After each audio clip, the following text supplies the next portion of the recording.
Ayan guys, si Tita Annalyn, lagi siyang fully booked sa mga kapwa ko student. Ayan, madalas kasi talaga client niya is student. Mas magandang, paano ko ba ma-recommend si Tita? Kasi nirecommend lang din siya sa akin ng agency namin, no? So, paano nyo ba siya makukontak? Sige, I'll try my best na i-input na lang dyan yung contact ni Tita Annalyn para malaman nyo yung schedule niya kasi laging fully booked ang tita. So tita ang tawag ko pero hindi ko siya kamag-anak. Kumbaga, syempre, bilang respect na lang din. So, ayan, since nakilala ko siya, lagi siya kasing fully booked guys. So, mas magandang maaga pa lang mag-book na kayo kasi syempre may mga client, more on Pinoy talaga mga client niya. Meron din kasing mga ibang lahi na nagpapamassage sa kanya. Ayan, dahil nga sabi ko sa inyo, kilala na siya. So, matagal na siya talaga dito sa atin sa Canada, no guys. And then, yun, ang bus na sasakyan nyo sa kanya ay number 5. So, number 5 yung bus. Then, konting lakad lang para makapunta kayo sa location niya. Then, ayun nga, tulad ng sabi ko, magpabook kayo dahil lagi talaga siyang fully book. Swerte nyo na yung may maisisingit siya. So, yan guys. Tara, puntahan natin. Then, magsa-side trip muna kami ng simba ni husband. So, see you!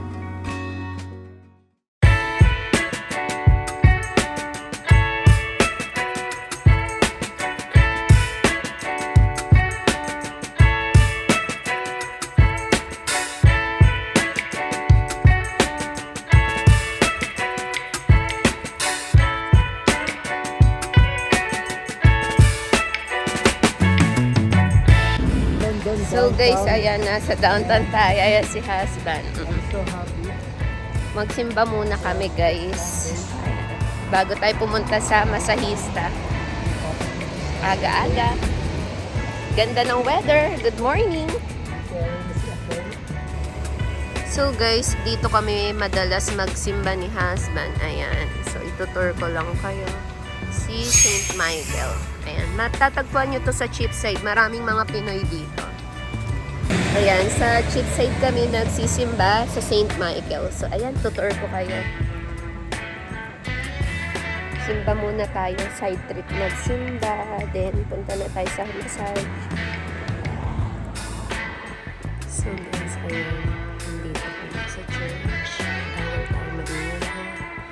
So, madalas ang simba dito, 8 o'clock ng morning sa St. Michael, 10 a.m. and 12. So, lagi akong lunch dito pag magsisimba.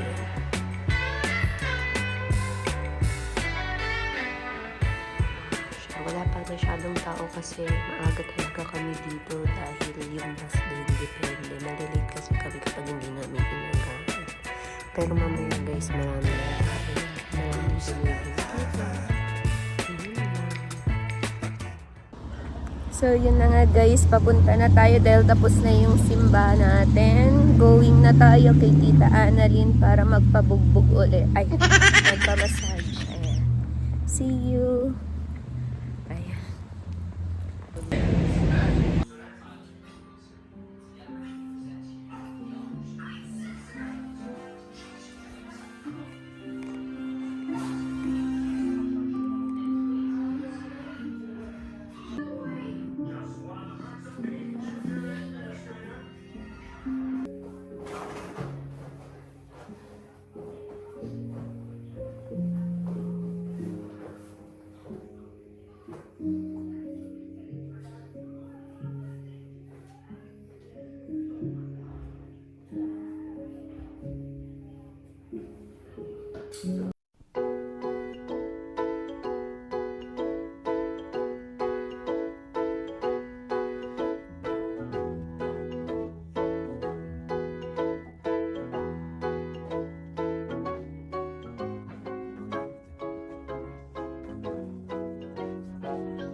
So yun na nga guys, may nalaman ako no, dahil regarding sa insurance namin. So ang cut off pala ng insurance dito ay hindi siya yung January to December, hindi pala siya ganun na kunwari dumating ako dito for whole year, yung for whole year kasi yung insurance namin no. So ang cut off pala dito ay September to August. So, since August na patapos na pala yung insurance namin. So, dapat tapusin ko pala yung mga insurance na yun dahil kapag dumating yung September, panibagong whole year na naman siya uulitin para magamit. So, it means kailangan gamitin ko na siya lahat. Ayan. Nalaman ko lang yun. So, sayang kasi kung late ka dumating dito, dapat ubusin mo na yun.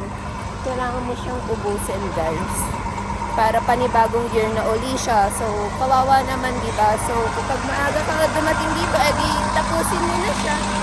Yun siya.